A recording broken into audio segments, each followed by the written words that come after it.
And she was just worried about it. So that it's a very real thing. So I guess, have you kind of figured out a little formula for it, or is it just natural because you saw your dad and it's become easier that way? I think it's a little bit of both, really. You know, I think it's something you definitely get better at. I'm really lucky that I have an incredibly strong group of friends. Like, one of my best mates just called me up earlier to say he'd seen the 5th episode, and he's like, I know what happens in the show and I'm still loving it. The people I'm watching it with have no idea what's going on, but they can't wait for the next one. Yeah. So, you know, I really, really hold high the opinions of people that I really care about.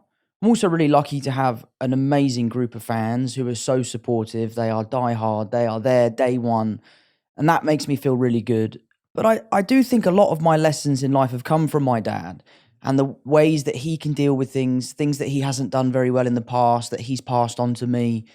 And I live by this really.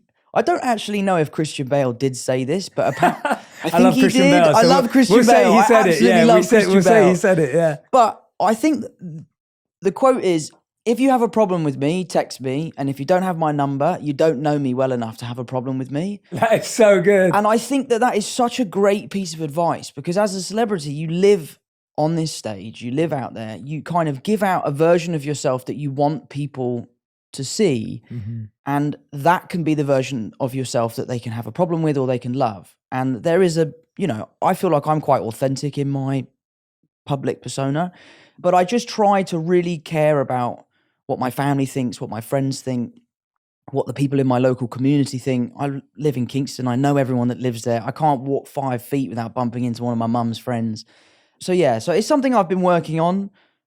I try my best to not let that stuff affect me. It does. Yeah, of course. I'm not cold-hearted or anything like that. It does affect me, but I just try to move on and focus on the positives. Yeah, absolutely. Absolutely. What was did you ever see your dad deal with everything and you thought, wow, that was incredible? Like, was there anything specific that you remember that, like, seeing him like tackle something and you thought, wow, that really impressed me, even if it was something really small in hindsight? I think the thing I admire most about my dad is his resilience.